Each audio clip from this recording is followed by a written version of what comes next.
umurimo wari uwa shitani. Iyo turimo turaririmba rero turirimbira Imana tuba turakaza satani, ubundi tuba tumwereka ko yatsinzwe umurimo we yari afite mu ijuru ariko tuwufite.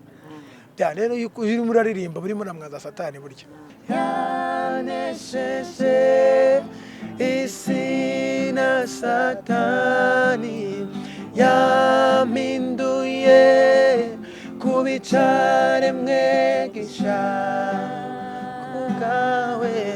kubwawe nahinduri wizina, Yesu nahinduri wizina, kubwawe nahinduri wizina. Oh, yanesheje.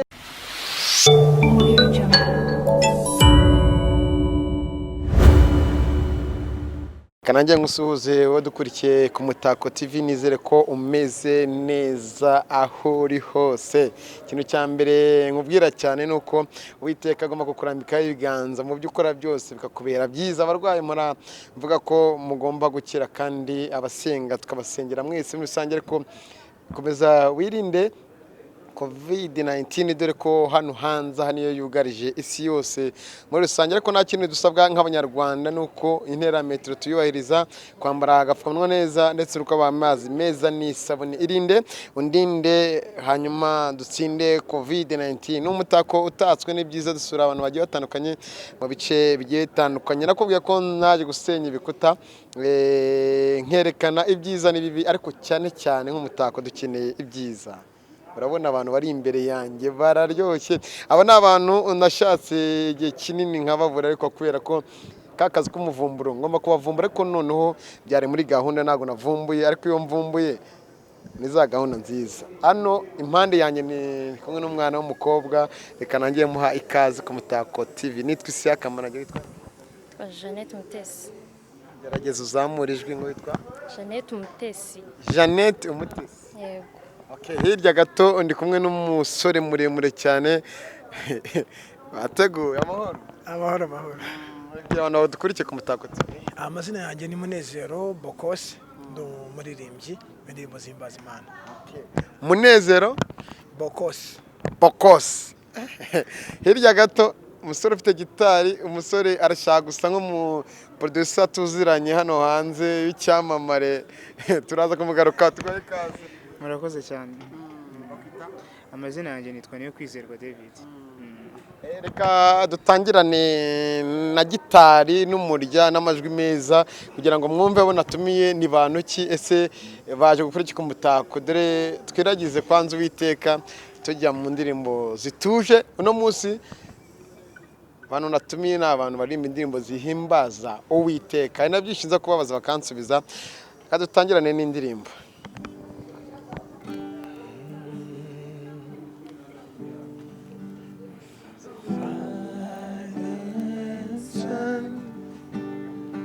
Holy Spirit, three in one, we give you all the praise. Father and Son, Holy Spirit, Holy Spirit, three in one, we give you all the praise. Oh, Father, Son, Holy Spirit, three in one, we give you all the praise. Our Father, Son, Holy Spirit,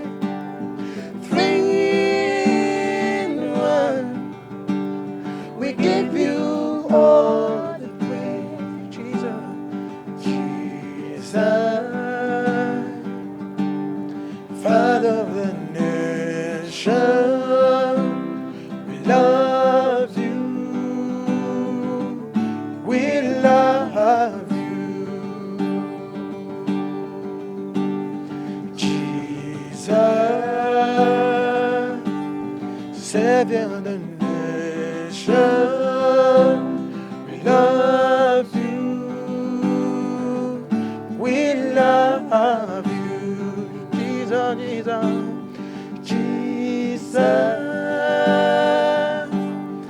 Father of the nation, we love you.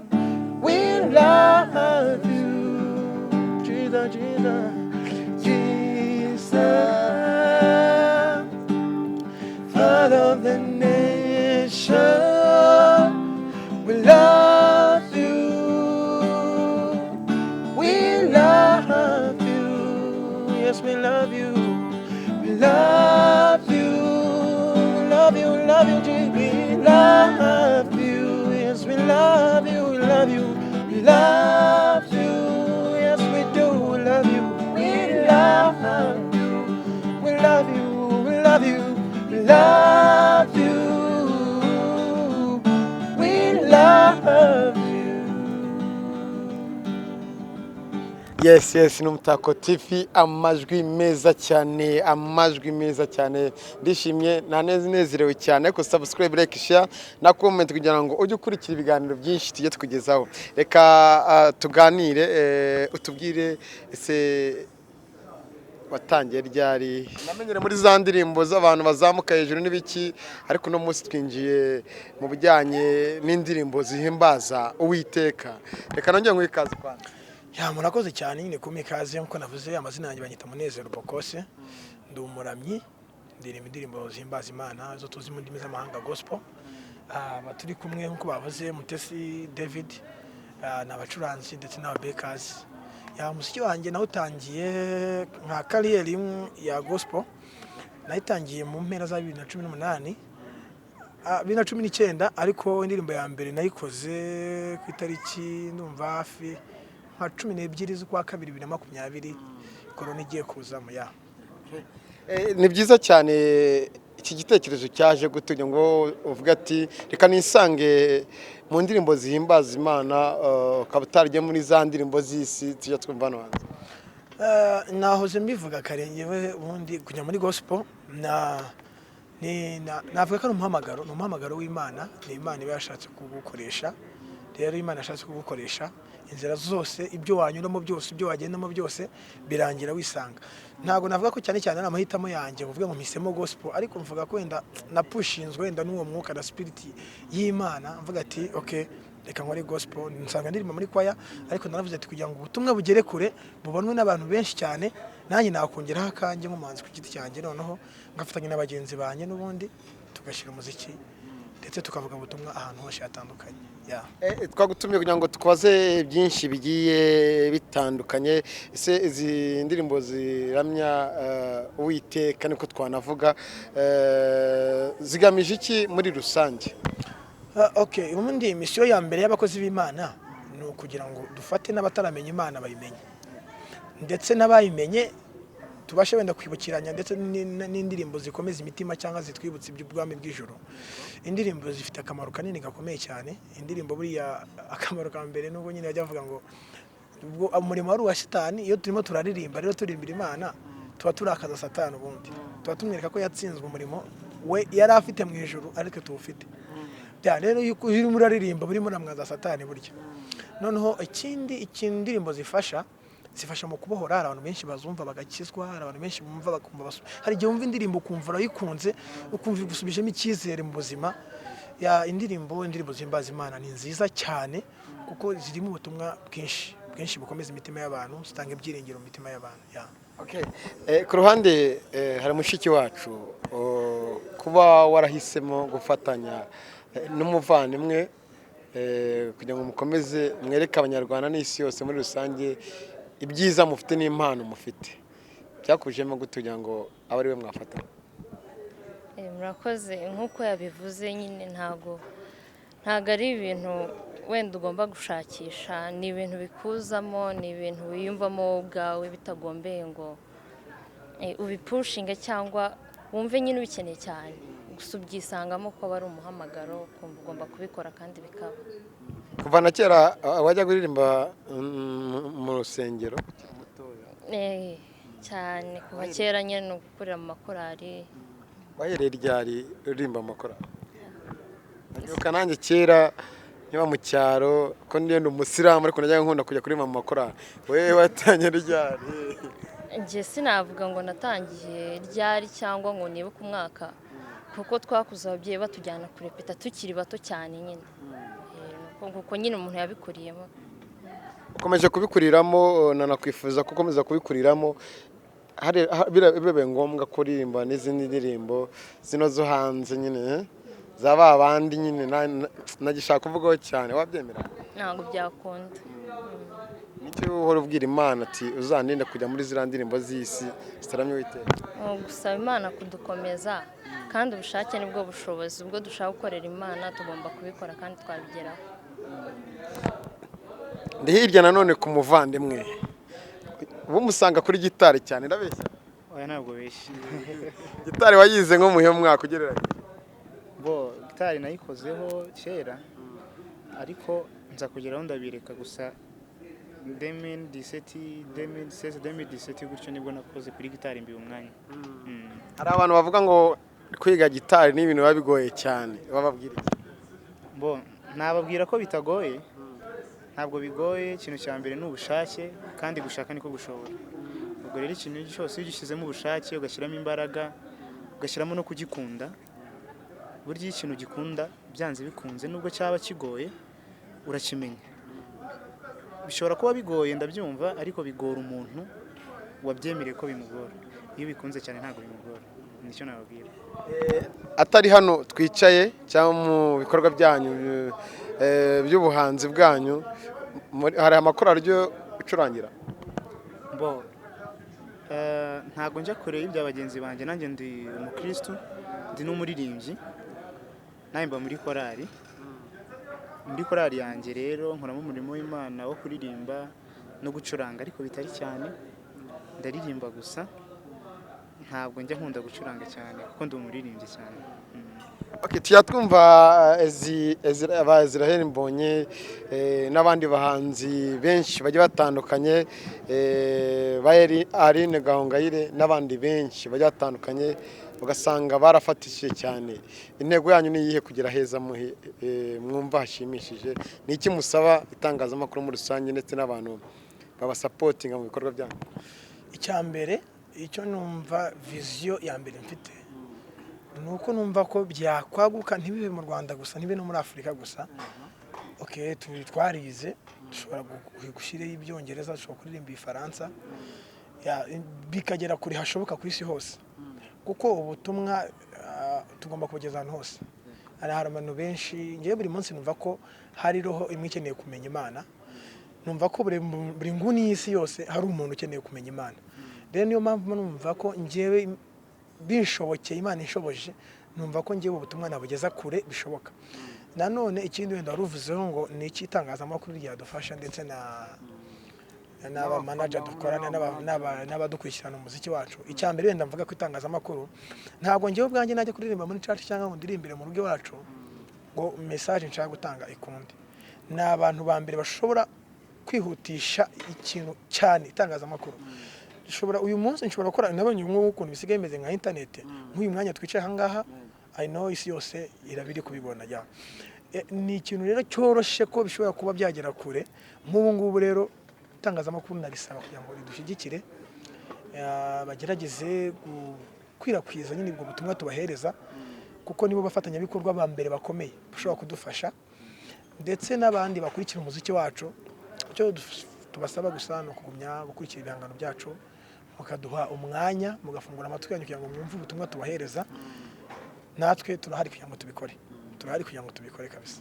Bakunzi umutagatifu murabyumva, umwanya nyine no wanyu muri komanteri mujye mwandikamo ese barashoboye, ese ntago bashoboye, ese wowe wabafasha iki? Uramutse ubonye umwanya wo kubafasha ni iki wabafasha? Byandika muri komanteri. Byinshi na byinshi baradukurikira cyane, bazagira babireba. Turacyari ku ruhande rw'umwari, ndagerageza mvuge umwari cyane kuko aka kanya abantu bagombye kuburi, ariko urimo uratanga message zubaka Abanyarwanda. Hano hanze urebye bashiki bakuru bawe na barumuna bawe ugereranyije ubibona ute? Turacyari mu buhanzi. Mu buhanzi. Uko uko bigaragara nyine n'abakobwa nyine barashoboye. Si nka mbere, uko mbere byari bimeze siko bimeze ubu. ubu ngubu byagerageje kuzamuka, abakobwa natwe twaratinyutse nyine twumvaga ibintu, hari ibintu bimwe byari byarahariwe basaza bacu tukumva ko ari ibyabo, ariko kuri ubu ngubu twese ndabona dukora. hari abahanzi benshi uzi se baririmba indirimbo za gospel wenda nk'abakuru bawe? Barahari. ugereranyije n'indi uboneraho urugero ko bati nanjye nzagerageza kugira ngo nanjye murenge cyangwa nzagere nk'aho ageze? Wenda ibi si ukwigereranya cyangwa competition, gusa icyo buri wese yifuza no gutera imbere. Sinavuga ngo ndifuza kugera aho uyu, kuko icy'ingenzi ni message dutanga. Message igeze kure, aho iyo itageze byaba byiza kurushaho. Message watanga wenda kugira feedback nziza ni nk'iyi message. Tubye nk'ibihangano byawe cyangwa byanyu, haramutse abantu bose babikunze babyakira. Icyo nicyo gikuru gishimishije. Message dutanga iramutse igeze ku bantu ndetse ikanabahindura. Igikuru ni ukuyumva ugahinduka, naho kuyumva gusa na bakunze Umutako TV, reka twongere dusubire muri gitari ho gato dukomeze turyohereze abadukurikiye. Twamaze twumva ari indirimbo ya Israel Mbonye, turegera ko mu kanya ndanakugarukaho muyidushyiremo yari yose. Dushyiremo imwe wazo tubwira twagiye nta kibazo. Ndagira nasaba wa gitari azamureho kugira ngo ijwi rizamuke cyane. ko wateye umugongo ikibi ugahindukirira ukuri ukagwiza urukundo we mutima umenetse wiye urareba we wateye umugongo ikibi ugahindukirira ukuri ukagwiza urukundo we mutima umenetse wiye urareba we dore agakiza katashe mu bikari by'inzu yawe manukuzaho ndi we mutima umenetse wiye kurari wowe dore agakiza katashe mu bikari by'inzu yawe anukuzaho ndi we mutima umenetse wiye kurari wawe Mana uzahura ndi we mutima umenetse wiye kurari wawe. Sasa urumva aho ngaho niyo mpamvu nakwe ngo muyiririmbeho. Urumva message ziri muri iyo ndirimbo, uyumva wese ashobora kwitekerezaho, yaba ari mu gahinda yumva wenda umutima we utakira neza ibyo arimo arabona, ko akumva iyo ndirimbo niyo message agahita yumva koko Imana ari izikwe ari ahari ariyo ugomba gukora buri kimwe cyose kugira ngo atuze. Izo ndirimbo zose zikenewe. Izo ndirimbo zirakenewe cyane, nkuvuga ngo umbwiye umuntu ngo uyu munsi ndarari wawe. Iyi message nayo ni Israel wenda sinzi niho yabikompoje, ariko ntekereza ko biri mu gitabo ndumva ari Yesu yabwiragaza kayo ngo manuka mu giti uyu munsi ndarari wawe. Ya nawe rero uyu munsi Yesu ashobora kurari wawe. Niyo message ikomeza umutima nkakubwira ngo uyu munsi ndarari wawe, aguha icyizere ko Yesu agusura uyu munsi. Urumva ko hari ahantu yashyize ati mana ni wowe uzaho ndi, manuka uzaho ndi we mutima umenetse nkwiye kurari wawe. Urumva ko indirimbo nk'izo ngizo nizo cyane cyane twe nizo tuba dukeneye, indirimbo wumva kumva ko mu mutima wawe ifirinze neza. Mufite ibihangano bingahe kuri ubu ngubu? Abangaba ni abekazi, navuga ko indirimbo n'ubundi nubwo zizazana ziriho amazina yanjye, ariko tuba twafatanye. Indirimbo mfite indirimbo eshatu ngubu, ebyiri ziri mu mashusho, indi imwe iracyari mu majwi. Ebyiri ziri mu mashusho, ziri kuri YouTube channel yacu ya Siraje Music, bashobora kuzibona. ya Ziraje music. ziraje dukoresha elo ziraje music ya Ako jya ubibutsa ririya bara ritukura niryo n'ahanditse notification iyo bahakanze ari ahantu baba bagufashije cyane. Okay, mwibuke kuduha subscribe kuri channel yacu ndetse na share kugira ngo ubutumwa nyine bukomeze bukwirakwire, uhereza inshuti yawe niba itabashije kureba kino kiganiro, kandi subscribe kugira ngo ukomeze ubone na message zose duhora tuguhereza. Kugira ngo uze gukomeza urisubiremo iryo zina kugira ngo bakomeze baryumve, natwe nk'uko tubona hano kugira ngo tugire aheza hashimishije nuko bamaje gukanda subscribe, like, share ndetse na comment. Izi video wazikoreye mu Rwanda? Ya nazikoreye mu Rwanda, ntago wenda ubushobozi ndagira bwanjyana mu bindi bihugu, ariko zose nazikoreye mu Rwanda. Mu muryango w'iwanyu hari umuntu wenda waba wararirimbaga indirimbo z'Imana cyangwa n'izindi nawe ukaba warahavanye impano dore ko ufite n'ijwi ryiza? Oya, mu muryango wacu nta muntu nigeze akora ku giti cye, ariko abaririmbyi ni benshi cyane, bari mu makwaya ni benshi, ntabwo nakubwira n'umubare kandi bose bari closed, ni benshi cyane, kandi usanga sometimes ari abarideri aho baririmba barahari benshi. Nta kuntu wazavangamo n'izindi ndirimbo z'isi? Kirazira. Okay, kubera ko twamenye Imana kandi twayikundishije umutima wacu n'ibyacu byose, nta kabuza rero nta cyanyirukansa gukora biriya by'isi. Naba mbirari, sinzi icyatuma mbirarikira, kuko numva ko urukundo rwanjye n'umutima wanjye wose uri mu gukorera Imana mu buryo bwo kwiririmbira. Ntabwo bishoboka. Wa mugabo niba wararebye bya bindi ko tuvugana, naramubwiye ngo ni video uko iri hano urimo urayireba uyu munsi, ndakeka itazavaho hano, ubwo uzayikoreshe proof n'ubara nakoze. Nibyo natwe tuba twifuza kuba wenda ushobora kuba intangarugero ku bantu badukurikira, cyangwa iwanyu mu rugo. Urabizi ko umubyeyi yabyaye umwana akamunanira uravuga ngo nararumbishe, ariko iyo yabyaye umwana akamubera umwana mwiza uravuga ati Imana warakoze nabyaye neza, akamwirata.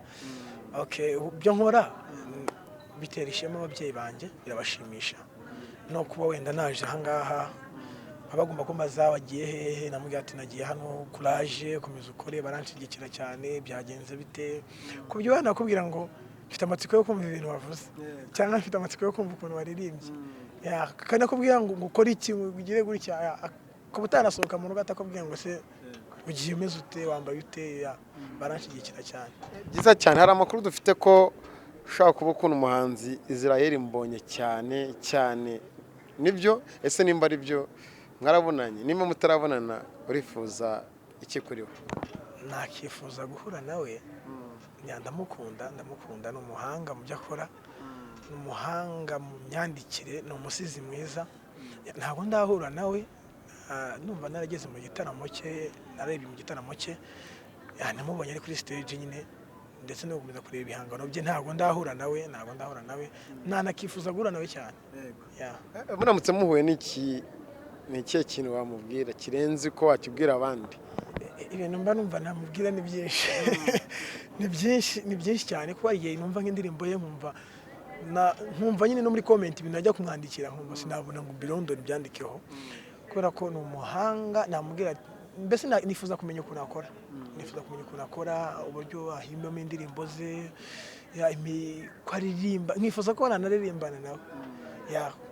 Arabyumva ndetse nanatureba nimba ari n'abandi bamuzi b'inshuti ze bamubwire ko abafana barahari, kandi umufana mwiza buriya niwe ujya kuri mikoro nawe akerekana impano ze kugira ngo akomeze asapotingwe n'abandi bajye bitandukanye. Turacyakomejeho gato muri rusange. Hari umuntu ushobora kuba ati ngwino ndirimbire, wenda yakoresheje ibiro bigiye bitandukanye, ariko cyane cyane wenda by'isi, reka ndaho ngaho kavuga ati reko ngwino ndirimbire indirimbo z'Imana, wajyayo? Jewe bundi najya, ariko nagiye kuririmba indirimbo z'isi, ari ubutumwa bunjyanye, ni opportunity nziza cyane naba mbonye kujya kuvuga ubutumwa naho hantu, kuko hantu abo ngabo n'abamasanze aho ngabo nibo bakeneye Imana, nibo bakeneye izo message. Rero nibyo bintu byiza cyane byanshimisha ahubwo kujya gukorerayo, najyayo cyane. Byiza cyane. Bakozi b'Umutako TV, nimba hari ibirori ino covid nimara kuvamo uzakoresha, nimba wumva ko bazaza n'iwawe bakicara imbere yawe bakagucurangira bikagushimisha, umwanya n'uwawe muri comment baraza kuzwa n'imboga bagera bakoreraho wenda kugira ngo muzabashake.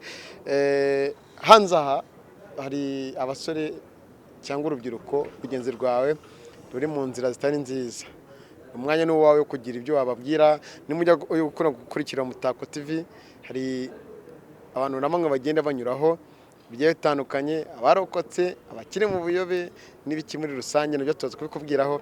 Ariko barumuna bawe, bakuru bawe, abantu nawe ubona hano imbere ukabona bari mu buyobe, nihe nama wabagira ishobora wenda kuba umuntu yayumva akava mu byarimo bitari byiza? Inama ya mbere nagira abantu wenda bari mu buyobe cyangwa se bataramenya Imana, ya mbere no kubabwira Yesu, no kubabwira ko Yesu ari umwami, Yesu arakiza. Ushobora kuba uri no muri ibyo ngibyo wumva ubyishimiye, ariko ibyo byose tubibara ko ari iby'igihe gito.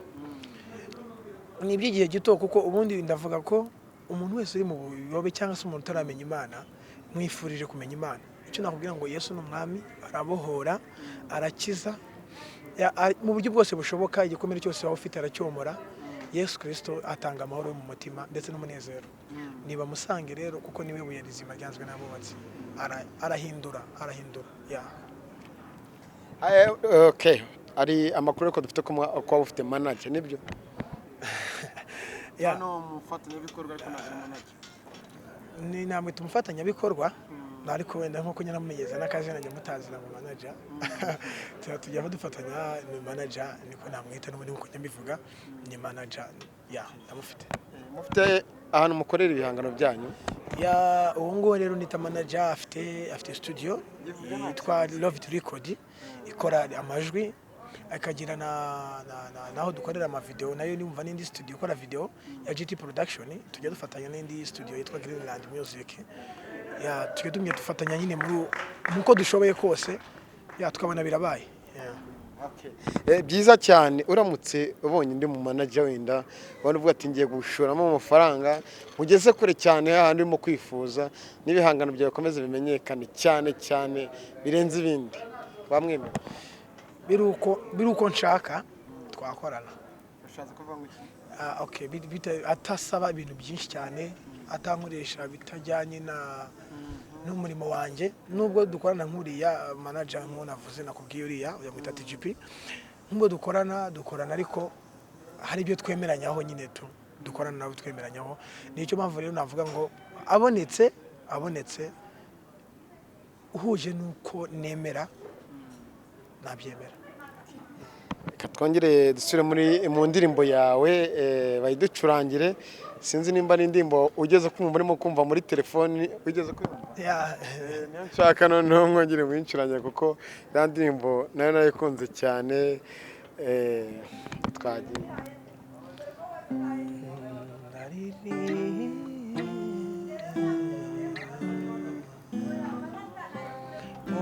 ndaririmba Uwiteka indirimbo yanjye yaranesheje. Ndaririmba Uwiteka indirimbo yanjye yaranesheje.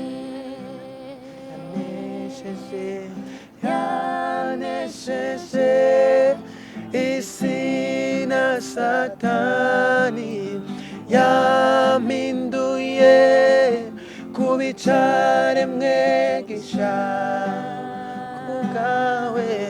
Kubwawe nahinduri wizina, kubwa Yesu nahinduri wizina, kubwawe nahinduri wizina. Oh, yanesheje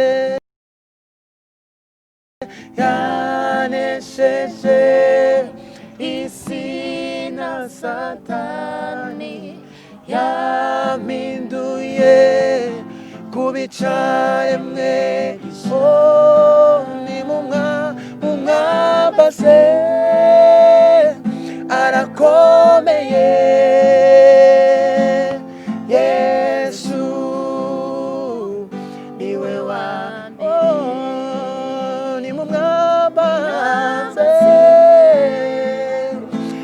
ukomeye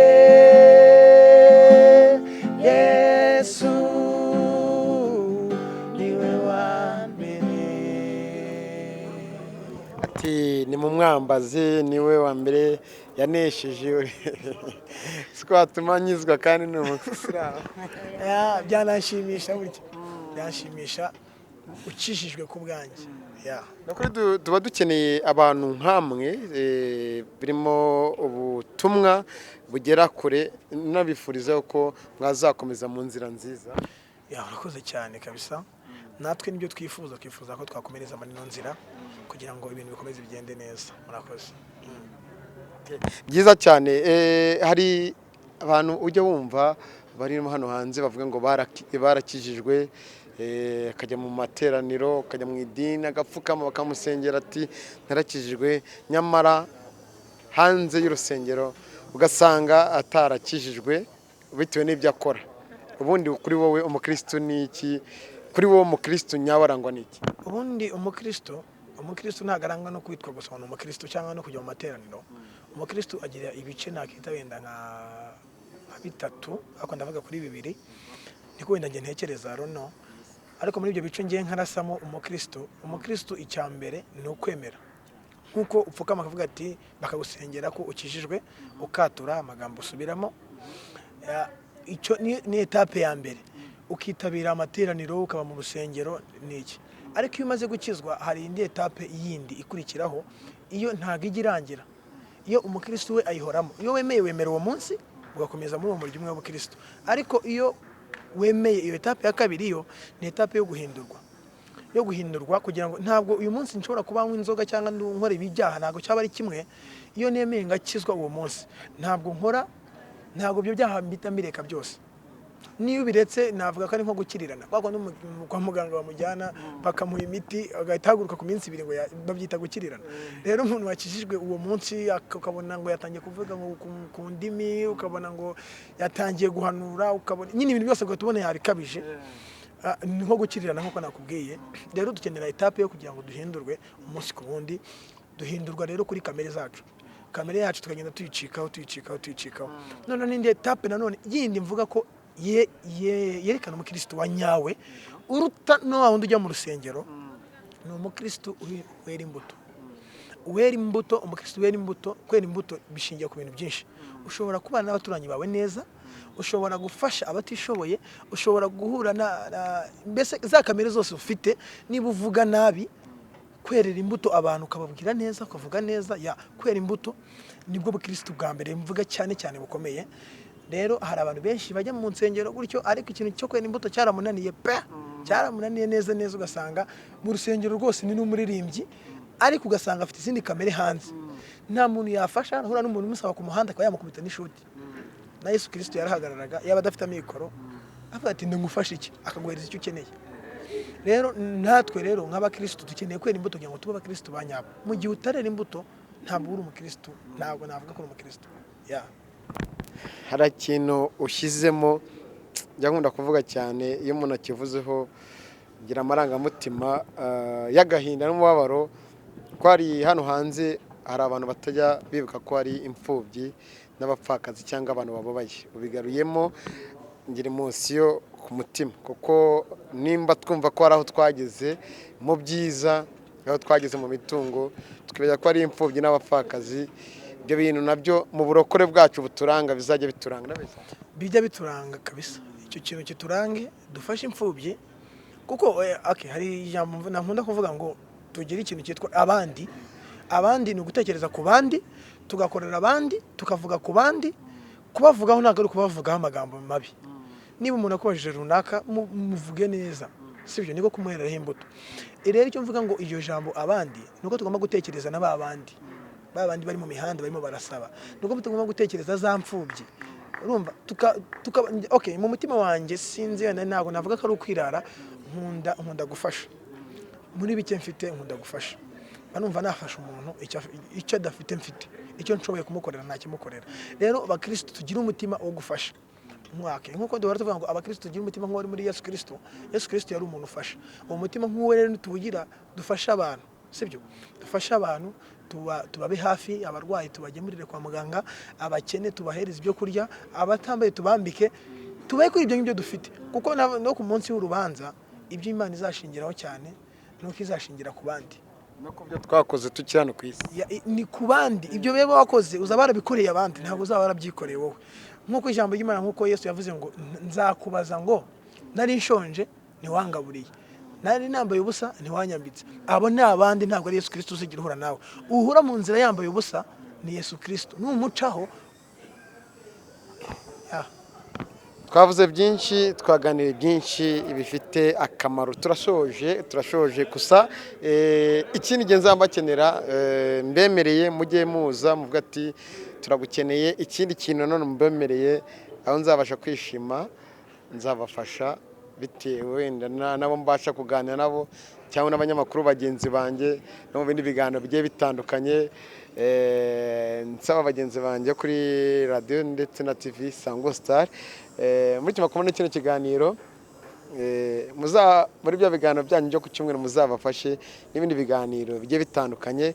Tuzakomeza supporting, gira ubutumwa utanga, ugire n'umurongo umwe ushobora kubwira abantu dukurikiye muri Bibiliya. Murakoze. Ubutumwa n'abantu bose ni ugukunda Imana ndetse no gukorera Imana. Naho umurongo wo muri Bibiliya nabaha umurongo wo mu Bafilipi ibice 4:13, aravuga ngo nshobozwa byose na Kristo imbaraga. Nshobozwa byose na Kristo n'imbaraga. Nta kintu washobora turi kumwe n'Uwiteka. Nimba nkubeshya muri commentaire, muvandimwe, ndakwifuriza iterambere no gukomeza gukubita gitare yawe, buri kimwe cyose ukazakigeraho. Ariko nanone hari icyo wasangiza abantu bari badukurikiye muri kino kiganiro cyiza cyaryoshye, kenda bizi neza kandi nzabona resultat yacyo. Mbanje kugushimira kubw'ibyo unyifurije, Imana iguhe umugisha. Hanyuma ikintu nabwira abantu njyewe, abamenye Yesu Kristo bakomeze bamufate, bamukomeze, kuko n'umwami udahemuka. Ikindi, abantu bose bari kurikirana kino kiganiro bataramenya ubutumwa bwiza, bamenye ko kino ari cyo gihe, kuko hari igihe bizahagarara, kandi ibihe bigenda bibitwereka. Hanyuma nanjye umurongo nabaha wabafasha muri Bibiliya, nkunda Zaburi cyane, basome Zaburi ya mbere yose bayisome. Zaburi ya mbere guhera ku gice cya mbere, hahirwa umuntu udakurikiza imigambi y'ababi, gukomeza, ari amagambo meza cyane. Imana ibahe umugisha kandi mwakoze cyane. Muri rusange ibikorwa byawe, Instagram ukoresha, Facebook n'izindi mbuga, zibabwire wongere nanone usubiremo nk'inshuro zigiye muri 3, YouTube yanyu ko yitwa. Duhere kuri YouTube channel ni Ziraje Music, Elo ndende Ziraje Music, niyo Instagram, niyo YouTube dukoresha channel. Naho njyewe kuri Instagram yanjye amazina ni Munezero Bokos cyangwa se m.bokos, byose bitumbona. Facebook yanjye iracyari privé, ntabwo wenda iraba ni privé. Mbasaba cyane inkunga yanyu mu buryo bwose ushobojwe, kugira ngo ibihangano byanjye n'abagenzi banjye cyangwa se ubutumwa bwiza Imana yampaye kugira ngo bugere ku bantu benshi.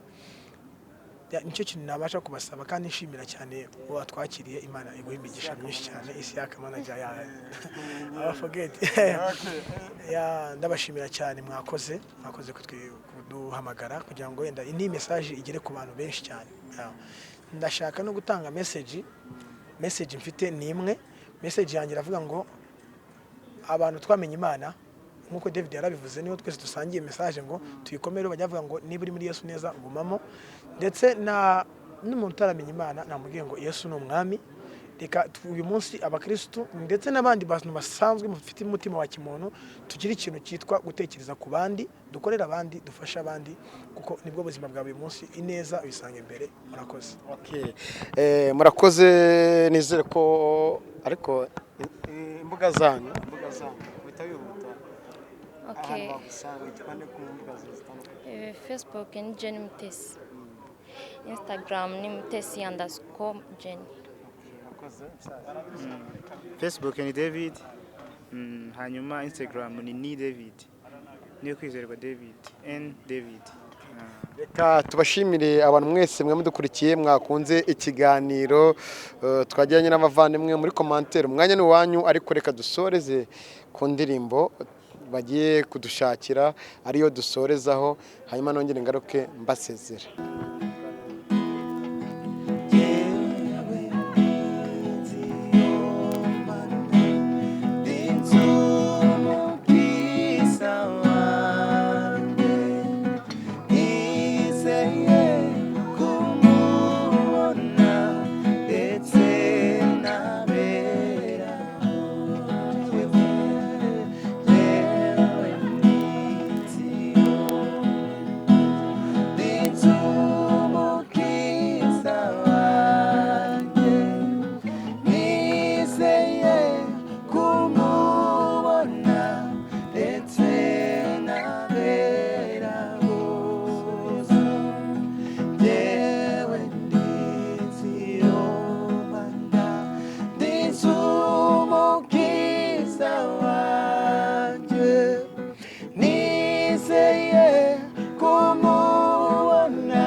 Yes, byari byiza, byari iby'agaciro. Mwakoze cyane mwese mwadukurikiye, mwakoze cyane mwemwe mugiye gufata umwanya mugasharinga iyi video no gukomeza kubatera inkunga ndetse n'ingabo mu bitugu ngo bagera heza hashimishije.